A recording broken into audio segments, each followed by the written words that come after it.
Can do is more than just an attitude.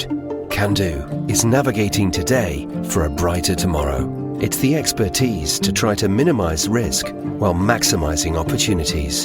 Can do is being right here for you through every eventuality. Can do is Canaccord Genuity Wealth Management. Visit candowealth.com to see how we can help you build your wealth with confidence. Investment involves risk, and you may not get back what you invest. It's not suitable for everyone.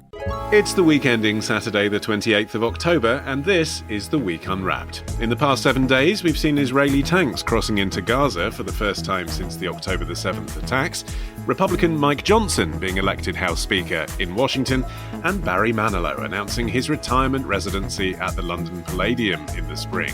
You can read all you need to know about everything that matters in The Week magazine, but we're here to bring you some stories that passed under the radar this week. Big news, not making headlines right now, but with repercussions for all our lives. I'm Olly Mann, and let's unwrap the week.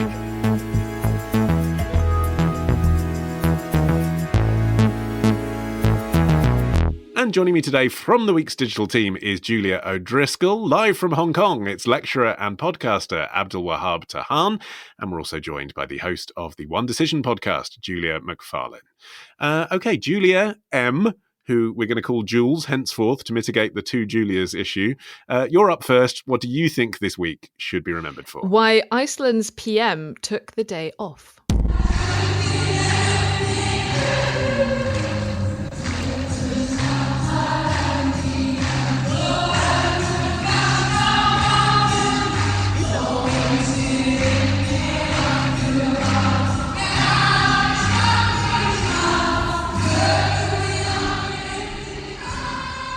What was that, Jules? What were those people singing and why? So that is a large crowd of people singing Onward Girls, which was the anthem of a strike back in 1975. And they have done this again for the first time since then, which is a general strike. Tens of thousands of women and non-binary people in Iceland joined in what organizers called the largest efforts to protest workplace inequality and gender inequality in nearly 5 decades. Okay. I mean, when it comes to gender inequality, Iceland is a country, isn't it, that has a pretty good overall score on gender pay gap anyway.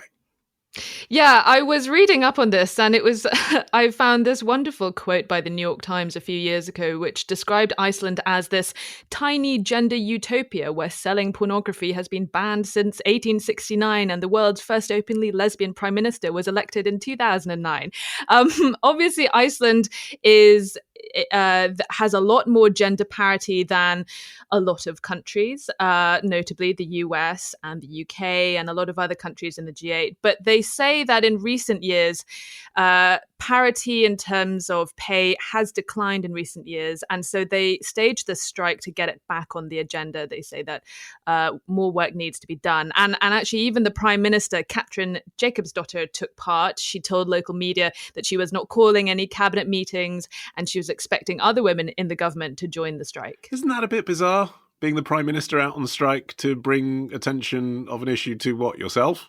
I mean, she could have done a day's work on gender pay equality, couldn't she, rather than take it off? Well, I think actually it was a really smart move because the fact that Iceland's female PM called it off on this Tuesday was what caught the attention of international news outlets. And you know, the World Economic Forum has ranked Iceland first for gender equality 9 years in a row. And so it is a sort of a leader on this issue. But I think because Iceland is known for championing equality and women's rights, the fact that they say that companies' standards with regards to pay equity has decreased in recent years, the organizers say we need to get this issue back on the agenda. And yet, Abdul, I mean, Jules has chosen this story as an under-the-radar news story. It's all very well saying it captured some headlines. It's not really being reported around the world as perhaps it might be. No, it's not, especially if you're talking about Arabic countries where I'm from. The major headlines in Arabic countries, of course, covering the war in Gaza between Israel and Palestine. And looking at Iceland and all the equality people enjoy there, makes a lot of people in the Arabic region think, because it says that in one of the articles I was reading, it says the parliament, half of the members are women. The prime minister is a woman. Her cabinet is divided equally into women. So what's stopping them from changing the policies? It is that they don't want it. So it was very confusing for me and for a lot of Arabs, that what is happening in that country? Why are people demonstrating? We have other things to worry about in Arabic countries. Of course, we have a huge gap, gender pay gap. If you look at the countries like Saudi Arabia, which is trying now to change with the vision of 2030, the gender pay gap ranges between 39 and 48, according to a study in 2021. Women's participation in the workforce is the lowest in around the world. With I think UAE comes in with 18%, I think, or something like this. Arabic countries in general is 21 to 24%, according to different studies. So what other people enjoy is kind of a dream for a lot of women and a lot of men as well in Arabic countries. And Julia O'Driscoll, who we're going to call Julia henceforth, as Jules was mentioning, this isn't the first women's strike that they've had in Iceland. They had one in 1975. What was the mood like back then? And what was the impact that strike had that it's worth repeating? So the impact of the 1975 strike was really significant. It has been described as this pivotal moment. It saw 25,000 women take to the streets of Reykjavik, and it gained international attention. And had slightly, before it took place, it had slightly been laughed about. People saying, really, is this really going to happen? Is it going to make that much of a difference? But there was a New York Times report, which I thought was really interesting, that said telephone services came to a standstill. Newspapers had to close because the typesetters at the time were women. Children weren't taught. Airlines had to cancel flights because there weren't any stewardesses. And also, which I thought was hilarious, shops ran out of easy to cook meals like hot dogs because the dads didn't know what to cook. Because it's not just about taking the day off from work, it's about taking it off from domestic labor as well. So it had a really big impact. 5 years later, Iceland elected the world's first female president, Vigdis Finnbogadóttir. Sorry to any Icelandic listeners. But she credited the strike as having paved the way for her success. And so, it set this real kind of international example, which has inspired other movements since. And I think while this strike that's taken place this week probably won't be quite as pivotal, I think it's a really good motivator for change and a reminder that so many of the issues that those women were out on the streets talking about 50 years ago are still prevalent. Even though progress has been made, the campaigners say it's being made far too slowly.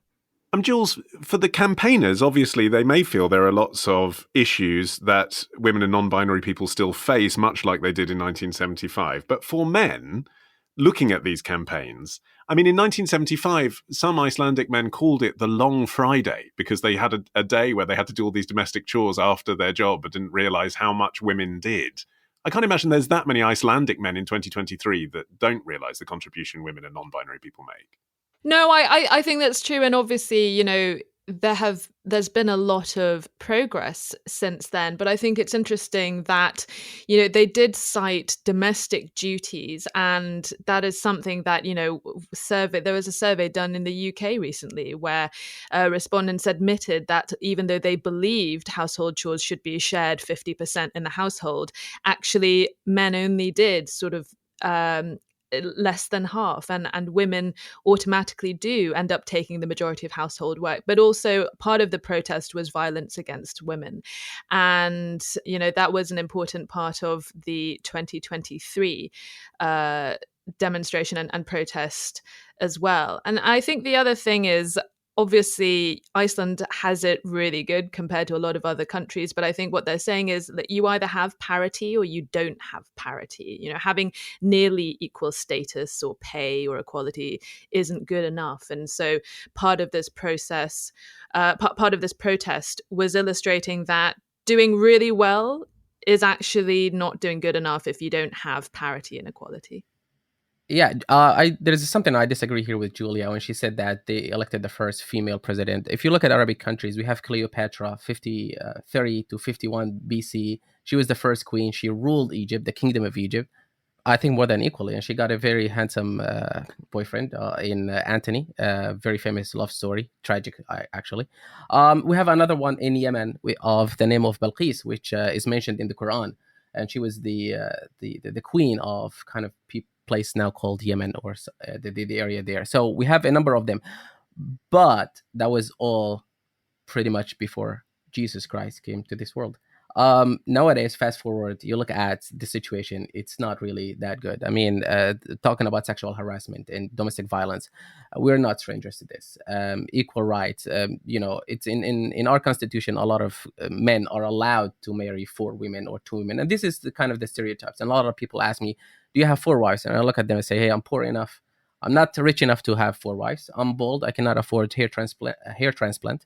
So no, I don't have 4 wives. But this is one of the things that people in other countries, still fighting for, especially women. We saw in Saudi Arabia a couple of years ago, women had the right to drive, even though a lot of women activists were in prison. So it's a long battle, and it's not only in Iceland, but of course, the rights people get in Iceland will inspire a lot of people in the Middle East and other places. Is there a ceiling on it, though, Julia, in the sense that, if you imagine what full gender equality as these campaigners are looking for actually looks like, you have to ask whether it's even possible, because often in the workplace, for example, women who have children want to work part-time, and so they tend not to get senior roles. Is that actually surmountable to the point where you have complete parity across genders? Is it actually an achievable goal, just given the circumstances of a lot of female employees?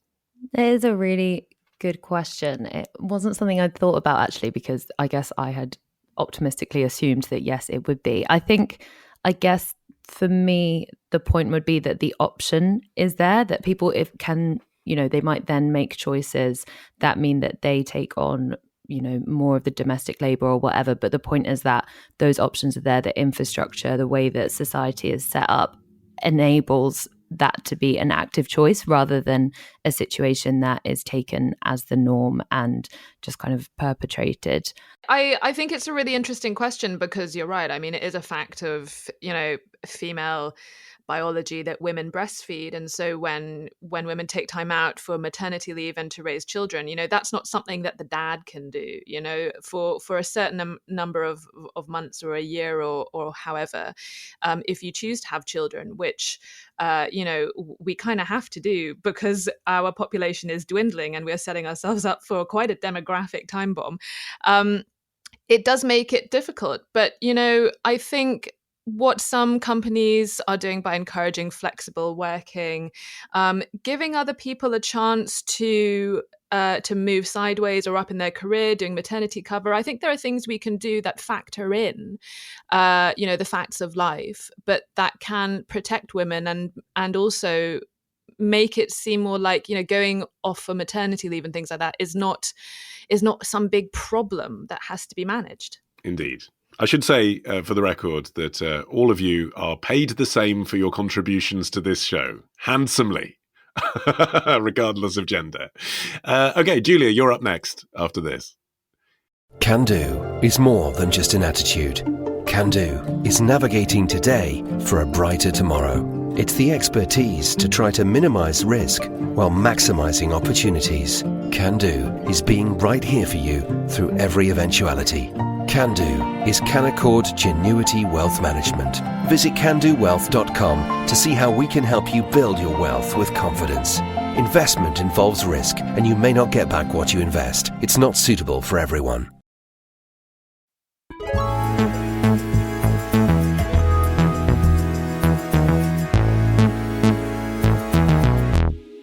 Okay, Julia O'Driscoll, you're up next. And just a warning, this story does include references to rape. What is it you think this week should be remembered for? This week, a sober night out got spiked. I had gone out for a drink with a colleague who was congratulating me on getting a new job. I was only supposed to go for a drink, and then I was going to meet a friend for dinner. and I woke up in his bed 10 hours later. Oh my gosh. I kind of woke up a bit and I sat up. I just felt a hand grab me on my wrist and just heard nothing happen, go back to bed. It started triggering fight or flight, and I was just like, get up, and just get out. It wasn't until I was in an Uber that I just started, hyperventilating and sobbing. A woman called Mary sharing her experience with journalist Daisy Maskell on Channel 4 on Monday. The documentary is called The Truth About Spiking Untold, and you can watch the whole thing online now. Julia, what's the story? Yeah, so this documentary came out earlier this week, and it is shining a light on spiking, and it shares some pretty shocking statistics. In the first couple of minutes, they explain that spiking incidents that have been reported to the police have increased by 5-fold in the last 5 years, and that the proportion of reports that are then leading to criminal charges has fallen significantly. So in 2018, there was one charge for every 25 reports. In 2022, that was 1 in every 400. But in this documentary, Daisy Maskell is speaking to legal experts, to the police, and also she interviews victims of spiking to find out more about the situation. And she also undergoes an experiment with the help of a professor, Professor Celia Morgan at the University of Exeter, where she spends a night sober, but at some point in the night her drink is spiked, and she's tracked by medical experts the whole way through, but they capture on camera what that experience looks like and what happens to her. And what does that experience look like? It is rare to see it captured on camera. Well, it's really interesting because I imagine when they came up with the idea for the documentary, they assumed, and I think Daisy refers to this, that this clip would become like a useful tool for people to have as like a reference for if they're on a night out, they might recognize certain signs in other people or in their friends and know what to look out for. But actually, she looks incredibly with it. And she says she was shocked watching the footage back at how she felt like she had never been so out of control of her own body. But actually, to the outside world, she looked completely fine. And she said, she wouldn't assume that if she went up to someone and said, I've been spiked, they would necessarily believe her or realize the seriousness of the situations just based on her characteristics. Yeah, I mean, the shocking thing, Abdul, as well, is that a lot of testimonials released around this documentary say that when people go to the police, it's not that the police don't believe them. The police just say, well, there's not much we can do about that, either because spiking isn't specifically a crime, or because, you've come to us 2 days later and there's no drugs in your system, so what's the evidence? Yeah, you're absolutely correct. There are a number of issues here. How does the police treat the victims? So a lot of them go through rigorous interrogation. One of the victims in this documentary said that how her friend, a Metropolitan Police officer herself, told her that don't do it, don't press charges because you will go through a lot. You will go through hell and you don't want to face it because you want to kind of forget it. So there was kind of a lack of training. This is something we've seen when a lot of sexual assault victims or rape victims go to the police and they get questioned and not believed and humiliated. So there's a lack of training on one side. On the other one, there is a law. Currently, there's no law that punishes spiking and sees it as a crime. It's been kind of discussed that it should be warranted as a kind of a crime on its own, and it should be punished by 10 years. That's the suggestion. I think the Home Office, the government is now drafting kind of laws to address this problem. And actually, there is a classification issue, Jules, in the sense that you can't assume, however awful it is to spike someone's drink, that person then intends to sexually abuse or rape that person. As they were talking about also in this documentary, people get spiked perhaps so that the person who did the spiking can get access to the person they were flirting with in the nightclub. Or people get spiked recreationally because they think it's going to be fun to add extra potency to their drink. So although it feels like a very serious crime if you're the victim, I suppose the circumstances are different depending on who's doing the spiking and when. We don't even have the language to discuss it, really.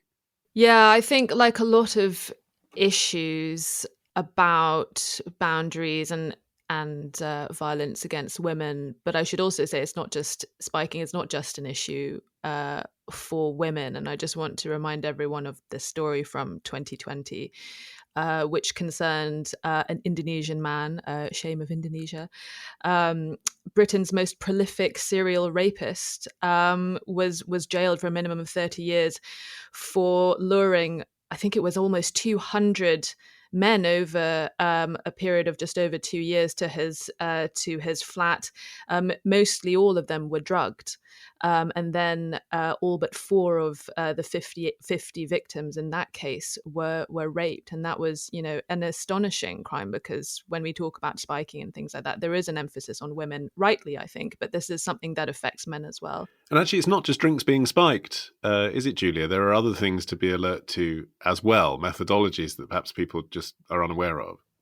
Yeah, no, definitely. Drink spiking is something, I mean, also, it's become something we're increasingly aware of in the last few years, particularly after the death of Sarah Everard. But I would say even before I turned 18 and was going out to clubs and pubs, I knew of a family member who had been spiked. And so before I even had bought my own pint, I had been told by my parents, you hold your own drink, you always buy a bottle if you can, so you can keep your thumb over it. Like, that was the norm for me from the start of being able to go out. So I think, it's good that there have been more reports and there is more awareness, but obviously this has been an issue for such a long time.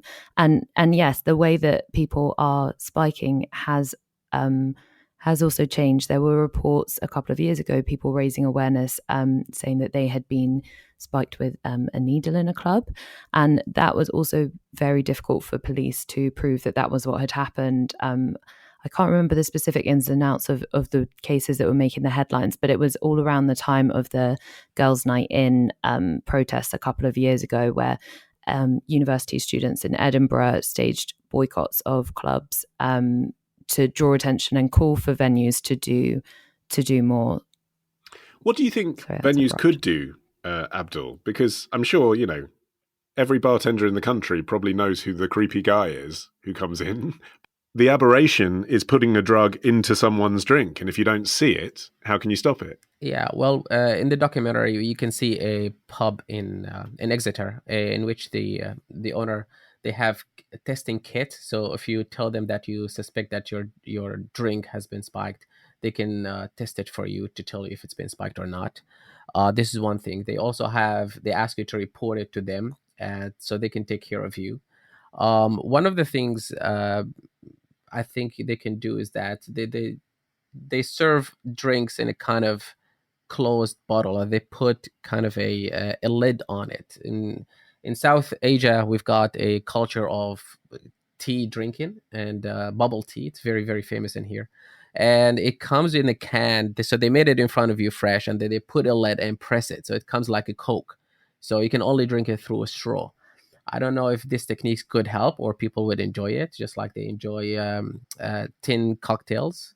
That could help, I think, in the short run, until we criminalize this behavior, and that might deter people.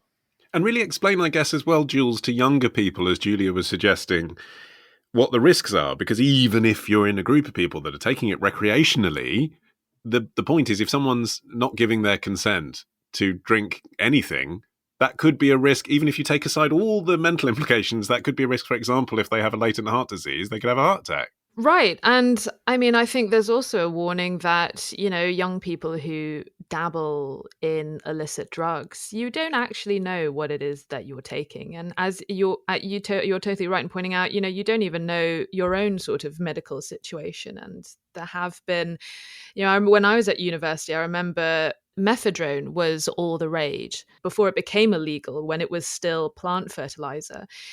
There were headlines around the fact that there were, I think, a couple of deaths because kids were experimenting with this thing and didn't realize that they had these sort of latent heart issues. I think the needles spiking aspect is interesting. And actually, I was working at ABC at the time that story came out, because it was shortly after lockdown.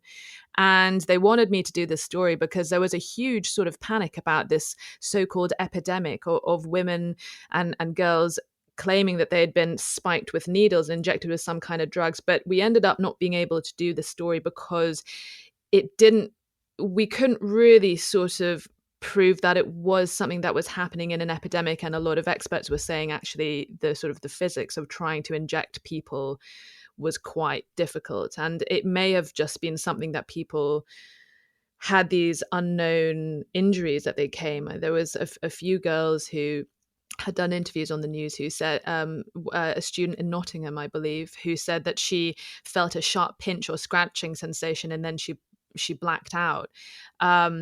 But experts were worried that this was some kind of date rape drug being administered through needles. And there was this sort of wave of women and girls wearing denim jackets to go out to the pub because it was harder to penetrate with a needle than other things. And I think, this was just a few months after the Sarah Everard murder. And that whole time, I felt very anxious as a woman. We all started talking about a lot of these issues, and it was a scary time. It still is a scary time for women, but I think that was a panic around at that time. But thankfully, it seems like that isn't something that is happening in huge numbers as we may have feared. And is this a fork in the road, Julia? On the one hand, horrible conviction rate of less than 1%, but we know that because this documentary is shining a light on it and it went out on primetime in Channel 4. So is there a growing understanding that this is an issue that needs to be looked at again, at least in the UK? Yeah, I definitely think so. And I think that rise in reports is probably also from that rise in awareness.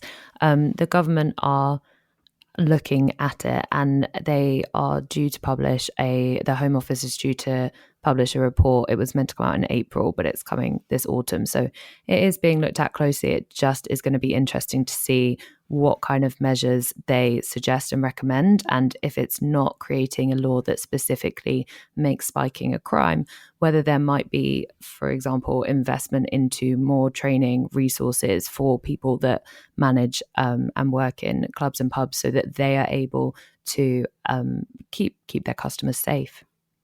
Okay. Abdul, you're up next after this.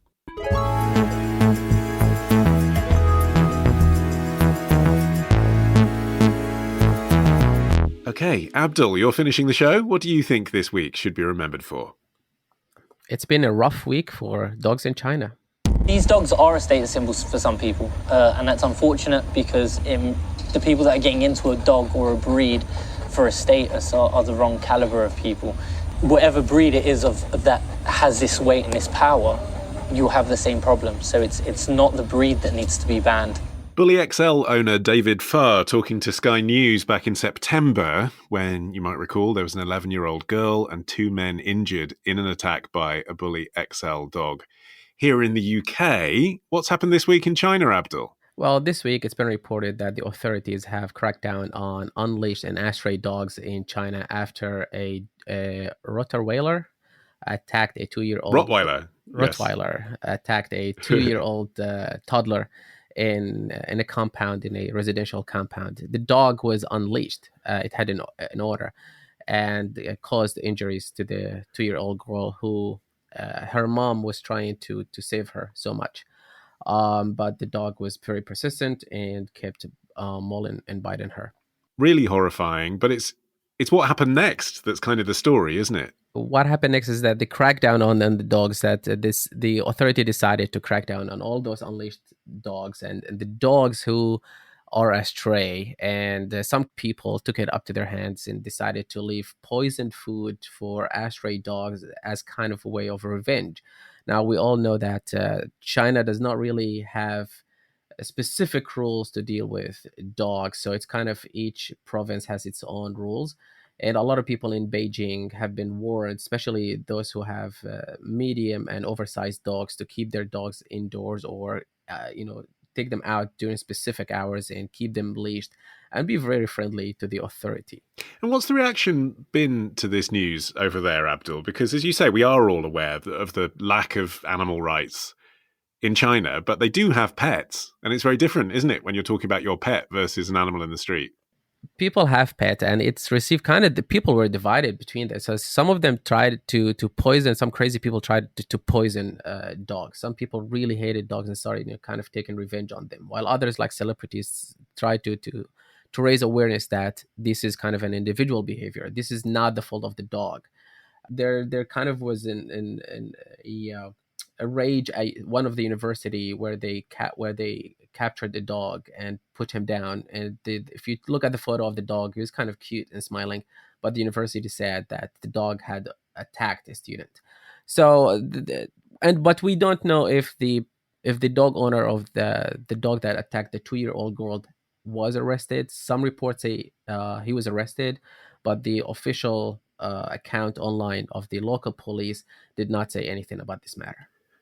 And so, Julia, the conversation in China is similar to what we have over here, in the sense that I don't think anyone would say it's a good idea to have a Rottweiler that's not on a leash. So on that point, everyone can agree. But then some people want to go further and therefore destroy all dogs of that breed because one dog did this.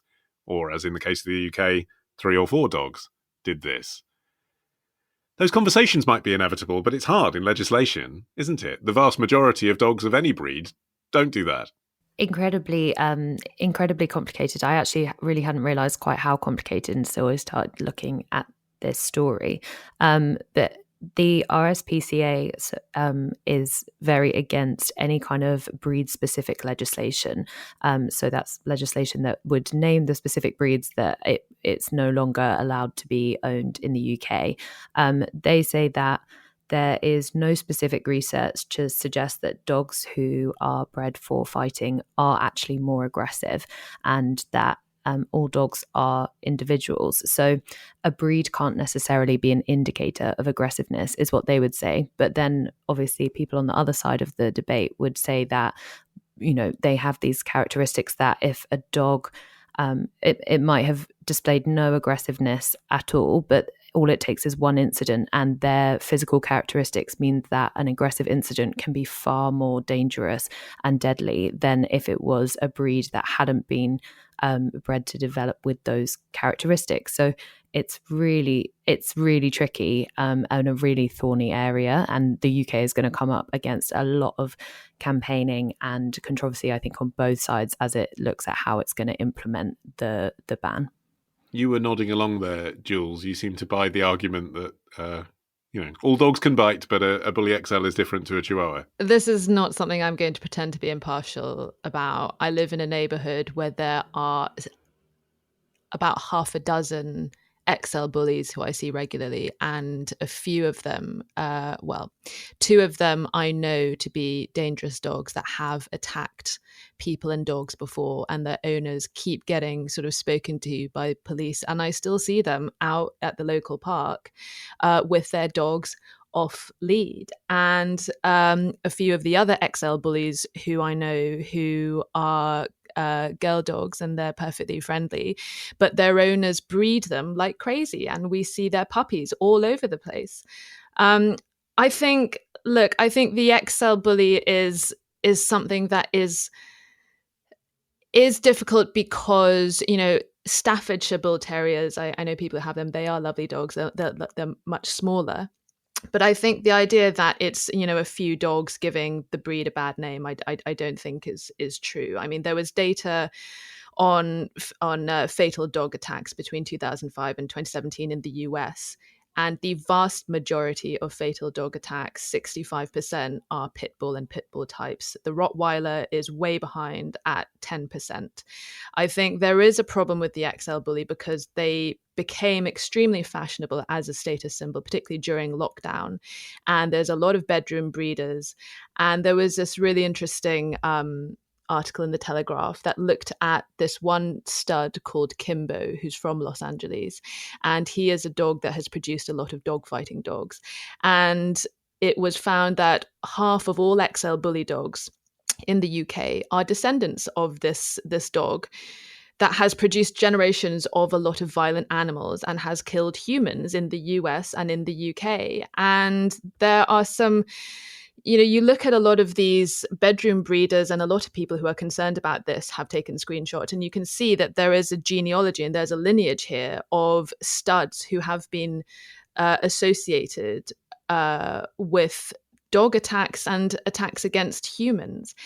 And I think there is an issue when you have so many people, unregulated breeders, who are producing these animals and prizing certain parental characteristics that that are violent, that are aggressive. And I think it is a huge shame because XL bullies and their puppies are now swamping animal charities and pounds because people are finding out that they actually can't control these dogs. I mean, I think one of the reasons why we're seeing so many is because a lot of puppies were bought during lockdown, and that was a few years ago. These dogs are now at full maturity and are at their most boisterous phase. Well, that's it, isn't it, Abdul? I mean, the fact that these dogs effectively can be weapons, doesn't that lead you to a scenario where you think, well, the right way to regulate it isn't a ban, but to regulate it as a weapon, like a gun, or even like a car? I mean, you can kill someone in a car, can't you? So you have to have a driving license.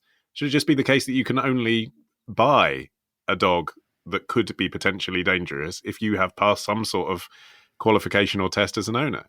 Well, you have a point in there where you should regulate things. After the terrorist attack that they used cars, we've seen a lot of places with barrier up the passageway and pavement, so cars cannot really ram people. And we have these places in a lot of cities around Europe, in England, and in Germany as well. With dogs, I think it's a little bit, people still have a very positive, I don't know, attitude towards dogs, that they're cute, they're good for you. This is kind of a Western thing. Coming from an Arabic country, I never liked dog, to be honest with you. It's not a thing that we would like. Or so when I first came to the UK, I still remember a couple of times dogs kind of looked at me aggressively. Maybe they didn't. Maybe they just thought I was friendly, just wanted to play. But I was scared of them when I first arrived. And according to the West Midland Police, in the last 6 months alone, they have had 800 call for out of control dog incidents, and that was reported in Sky News actually on Thursday. So I think the numbers are underreported. There are a lot of dogs. Come on, they have teeth, they have claws, they're big. One of the I think XL bullies took 7 shots in order to put him down. 7 shots. Can you imagine being 7 shots? That's Rambo. That's like the Rambo of dogs. If Rambo was a dog, that he would be put down in 7 shots. So for me, again, I know I am very biased in here, and I totally know that Julia disagrees with me, but I'm in favor of regulating and getting rid of any vicious dog that potentially attacks people. Well, it's interesting, isn't it? Because I totally relate to what you're saying about, maybe the dog was trying to be nice to you, but you you were upsetting it. I mean, I identify with that, Julia, and I'm a dog owner. I mean, I've got a poodle terrier, so I mean, he's not in the business of attacking anybody. But I still have that feeling when I go into a park, sometimes with him, because I'm worried that someone's going to attack him, another dog. I have that feeling of there's a big frightening dog over there. There is a right way to deal with it and a wrong way to deal with it, and I don't actually know what to do. Do I look at it? Do I smile? Do I ignore it? And I can't turn down that anxiety as I walk past, even though so far it's always been absolutely fine. Yeah, one of our neighbours also has an XL bully, and the other day I was walking home. We've got quite a dark passageway behind our flat, and he was coming the other way, and it was honestly more scary for me than if it had been a darkly lit, and there was a man behind me. It was much more terrifying seeing this dog. Also, he's got like a chain lead, so that doesn't help. But yeah, I agree. It's knowing I'm very much not a dog person, so I'm not great around probably your lovely poodle. I would not manage very well at all. So then, it is incredibly intimidating. And he's just playing. That's what they all say. Yeah, I know. But yeah, I think it is a really tricky issue, but I think the UK government has said when this ban comes in, you will be able to apply for a certificate of exemption that will hold owners to account for certain things, like agreeing that they will have dogs on leads in muzzles and things like that. So hopefully it will be clearer on how also, if you are in a park and you see that behavior, you can report it as well and say that this wasn't the case and we need to have more monitoring in this area, which I'm sure, Jules, they'll probably want to come and visit your street by the sounds of it. And let's just briefly, before we finish, because we've talked about how this resonates in the UK, but specifically to China, this issue of euthanizing stray dogs. Jules, can you see that catching on in other countries? I mean, all over Europe, it's usually cats, isn't it, rather than dogs, but there are countries all over the Med where there are loads of stray animals everywhere. Can you imagine the government saying we're going to kill them all? No, yeah. I mean, I come from Indonesia, and Indonesia has loads of stray dogs. There are a ton of stray dogs in Bali, and lots of charities that work to look after them. I think I think Turkey carried out a sort of a mass culling of stray dogs. I think even by leaving poisonous food out a while ago, and that was really controversial, but they had a problem with strays. I think the stray dogs that you tend to see on the streets in countries like Turkey or Indonesia, they're not XL bullies. I mean, I think the problem in a place like, you know, China that doesn't have animal cruelty laws in place. I mean, they have a dog meat festival. I mean, don't get me started on, you know, the situation for dogs in China. That's one thing. But I do think having dangerous dogs, it is a problem. And I think particularly in a place like the UK where firearms are out of reach for most people because they're incredibly restricted, a lot of people use these dogs instead. And, you know, with this specific breed that is getting a lot of attention in the UK, you know, most of them aren't even insured. You can't get insurance for an XL bully. And I think the suggestions that some people have been making about getting all of them neutered so that the breed eventually dies out, I think, you know, a lot of them will be nice family pets, but I think there is a genetics issue with this specific breed that makes it more predisposed to attack people. And in a country where we can't defend ourselves with anything, I think it is a real problem, and more people are going to die, sadly. And there's an interesting element to this as well, it strikes me, Abdul, this Chinese story, which is basically, it's kind of a social media story, isn't it? You know, I mean, if this had happened 15 years ago, it would be awful for the mother of the toddler who got mauled by a Rottweiler, but it wouldn't be national news in China. It was national news in China because people shared it on social media, and now she's able to fundraise for treatment using the internet as well. So that's a shift, isn't it? But that's what a lot of stories in China are. A lot of news stories in China have been reported on. They take social media. Take, for example, a very famous Canadian Chris Wu, who was accused of raping girls. And first the accusation came online, and then the authorities dealt with it. Other stories of getting massive online following was, there's nothing on top of my head now.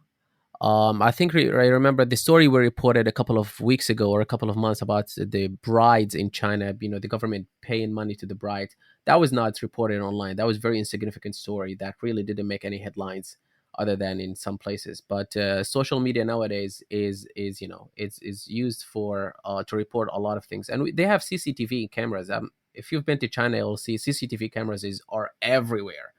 So everything you do, everywhere you go, you know, there's tons of footage. So if there's one kind of heartbreaking footage of a dog attacking, you know, a toddler, so you will see it a lot. And especially if it's toddlers, something about kids, you know, they had a one-child policy abolished not long while ago.